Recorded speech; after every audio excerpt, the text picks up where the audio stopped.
Back to Juicy dito sa TV5.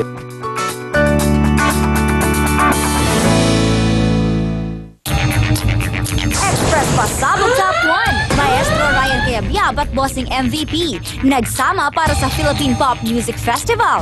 Yes, tama po ang narinig ninyo dahil mas magiging exciting at bigatin ang Philippine Popular Music Festival ngayong taon. Dahil bukod sa dekalibreng pagsusuri ni Maestro, ay isa pang bigateng personalidad ang susuporta sa mga kababayan nating songwriters. At ito ay walang iba kundi ang bossing din ng TV5 na si Mr. Manny V. Pangilinan. Philippine Popular Music Festival, ito yung una-unang competition itong bagong grupo na to, na Philippine Popular Music Foundation. At nagpasimuno nito yung grupo ng mga taga-Maynilad kasi sila yung nag-isip at sinabi nila siguro kailangan natin tulungan yung industriya makapaghanap ng mga bagong mga awitin na pwede natin i-contribute sa ating bagong generation.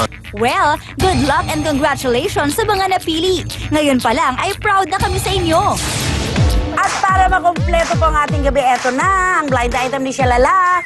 Para kina LV Torres, syempre pati Tito Manny Garcia and Tita Norisky, Lloyd Arceo ng Marikina City, Gladys, maraming salamat.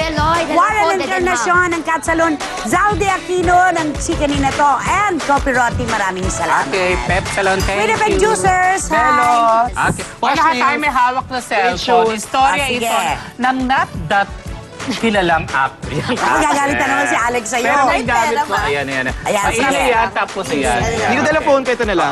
So ito palang actress na ito, mapagpagawa na ng issue, ng kwento. Siya na rin ang PRO ng buhay niya. Ay, fairness, ang mga abilidad. So kami mga friends mo, At okay. least wala na siya binabayaran. Reporter ako. Okay. Bago ko i-meet ang friends ko, mag-text muna ako. Sige. How true?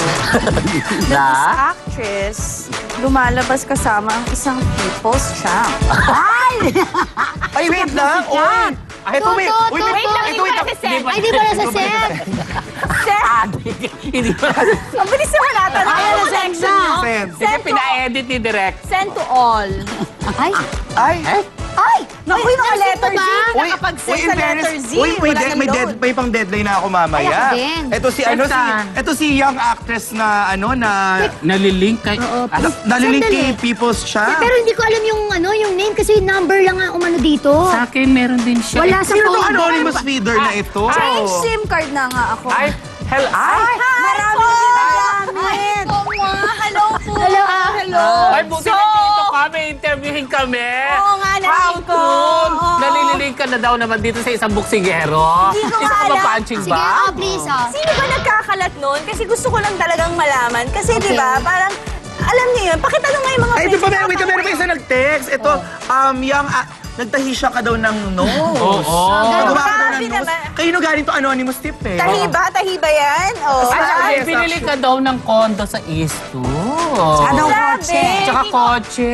Please, wag niyo na pong sabihin na nalilink ako. Sige, sabihin ko na yung pangalan. Sige. Doon sa People's Champ. Wag niyo na sabihin na nalilink ako. Dahil hindi ko po, wala po Teka, akong may ganun. pahabol ako, kapatid. How true na gimmickera ka daw? Ikaw daw may kagagawa nito mga issue na to. Ba't ko naman po gagawin? Hello! Sino bang gustong ma-issue? Ayoko Wait lang, ina-direct na lang yung number May naalala ko kay Alex. Ikaw rin nag-text sa akin. Ay, nagarinig ko, nagarinig Ikaw ko. rin nag-text sa Sino po akin. na tumatawag sa akin? Ha? Sandali. Ay, ako din. Teka. Ay, Ayan, may rin. Ikaw yun, sa Mami ko to. Ginagawa mo yung mga issue para sa'yo? Hello! my gosh. Para makilala ka. Ganon. Ay, naku, chip. Eh, di ba si Maika naman?